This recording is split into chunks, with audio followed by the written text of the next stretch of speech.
देखिए, यहाँ तक पाकिस्तान में दहशतगर्दी है और भारत की उसमें इन्वॉल्वमेंट, ये हमारे लिए सच्ची बात हुई, कोई नई खबर नहीं है। हम्म। क्योंकि हम जानते हैं कमांडर कुलभूषण जादेव के ज़माने से, बल्कि उससे पहले भी, जब मार्च 2016 को कुलभूषण जादेव को अरेस्ट किया गया था, उस वक्त भी हमारे पास शवाहिद मौजूद थे, सब कुछ हमारे हाथ में था।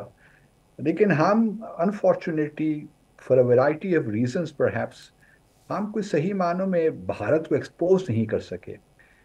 ये प्रेस कॉन्फ्रेंसेस इंपॉर्टेंट होती हैं, इसमें भी कोई शक नहीं है। हमारे पास हार्ड एविडेंस भी है, इररिफ्यूटेबल एविडेंस भी है, जिस तरह आज हमारे DGISPR ने कहा।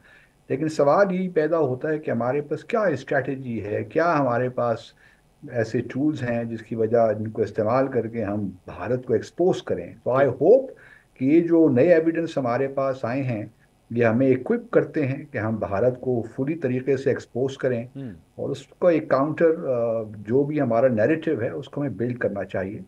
भाई साहब, इस सिलसिले में क्या तजावीज़ आपकी हो सकती हैं बतौर एक सफारतकार? इस मामले को किस तरह इंटरनेशनल प्लेटफॉर्म्स के ऊपर जो है वो रेस किया जा सकता है? देखिए मंसूर, हमारा जो सबसे बड़ी आयरनी हमारे सिस्टम के अंदर रही है कि हम डिप्लोमेसी को एक इवेंट के तौर पे ट्रीट करते हैं, हम्म। हालांकि एक प्रोसेस का नाम है। इसको आप ब्रेक बाय ब्रेक आपको इसको बिल्ड करना पड़ता है। ये नहीं हो सकता कि आप एक दिन आज प्रेस कॉन्फ्रेंस करें, जो एविडेंस आपने दुनिया भर के सामने पेश किया वो आज की बात अब खत्म हो गई। आपने इसके ऊपर बिल्ड करना है अपने। फर्स्ट ऑफ ऑल, एक पूरा हमारे चूंकि फॉरेन ऑफिस बदकिस्मती के साथ हम उसको रीऑर्गेनाइज भी नहीं कर पाए, न वो रिसोर्सेज हम दफ्तर खारजा को दे पाए हैं। आज भी अगर आप देखिए तो हमारे जो दफ्तर खारजा का तर्जुमान है, उसका ऑफिस उस तरह नहीं है जिस तरह होना चाहिए। ठीक। उसके पास वो रिसोर्सेज ही नहीं हैं जो होने चाहिए। हम्म। तो मेरा ख्याल ये है कि, और फिर हम जिस तरह हम अपने सफारत खानों को जिस तरह हमें ऑर्गेनाइज करना चाहिए वो भी हम नहीं कर पाते। हमारे बहुत से सुफरा जो हैं वो अभी भी शायद मीडिया शाये हैं। हम्म। शायद उसकी और सी बहुत सी वजूहात हो सकती हैं, ऐसा क्यों है, लेकिन हम इंटरेक्शन नहीं है हमारा।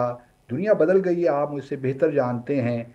आजकल के जो चैलेंजेस हैं, सोशल मीडिया का ज़माना है, किस तरह हमने अपने आप को एक्टिव करना है, किस तरह हमने अपना नैरेटिव एक कोऑर्डिनेटेड तरीके से आगे पहुंचाना है। दूसरा प्रॉब्लम हमारे यहाँ ये है कि जब से देखिए पहलगाम का वाक़या शुरू हुआ है, हर शख्स और हर मिनिस्टर टेलीविज़न पे आके अपनी प्रेस कॉन्फ्रेंस करके अपना अपना बयानिया पेश कर रहा है। हम्म। मेरे ख्याल में थोड़ा सा ये भी हमें कोऑर्डिनेशन की ज़रूरत है।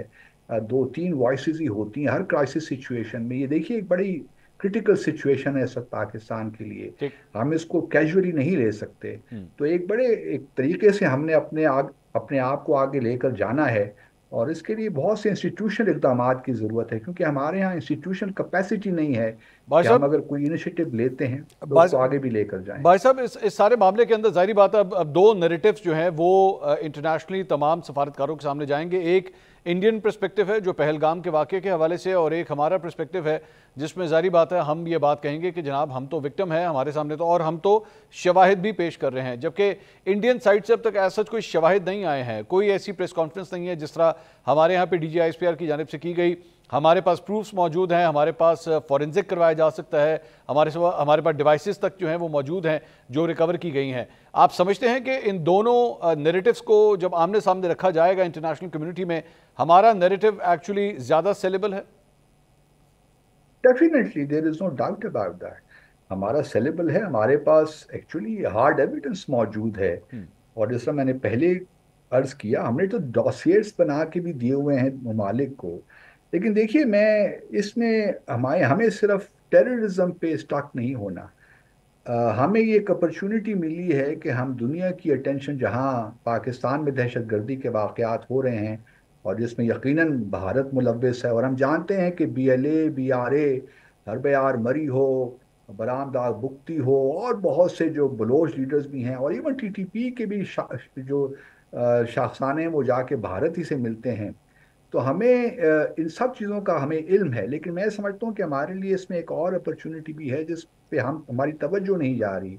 एक स्ट्रेटेजिक लेवल की थिंकिंग जो होती है ना, उसमें जहाँ आप क्रॉस बॉर्डर टेररिज्म की बात करें, जो कि भारत का भी नैरेटिव है, और अब हम भी उसको बनाने चले हैं। हम्म। लेकिन सवाल ये पैदा होता है कि इसमें क्या अपॉर्चुनिटी है हमारे लिए। मैं समझता हूँ कि एक जो फंडामेंटल टॉकिंग पॉइंट हमारा होना चाहिए इस वक्त के पहलगाम के वाक़ये ने एक बार फिर साबित कर दिया है कि इस खित्ते में अमन नहीं आ सकता जब तक कि जम्मू और कश्मीर का तनाज़ा हल नहीं हो। ठीक। ये एक फंडामेंटल पॉइंट है जिसको हमें बार बार हाईलाइट करना चाहिए, इसको हमें अंडरलाइन करना चाहिए। जहां हम क्रॉस बॉर्डर टेररिज्म की बात करें, लेकिन वहां जम्मू और कश्मीर में देखिए ना इस वक्त क्या हो रहा है। 22 अप्रैल के बाद जिस तरीके से मोदी सरकार की घबराहट में मकबूजा जम्मू और कश्मीर में 103,000 से जायद अफराद को गिरफ्तार कर दिया गया है। हम्म। तकरीबन 12 से 15 घर जो मुनज़्ज़म कर दिए गए हैं। तो बहुत सी चीज़ें हैं जिनको हम हाईलाइट कर सकते हैं, और ये सारे उसी हमारी एक कैंपेन का हिस्सा होना चाहिए। लेकिन इसके लिए ज़रूरी है कि हम एक होलिस्टिक अप्रोच रखें और एक कोऑर्डिनेटेड तरीके से हम आगे चलें।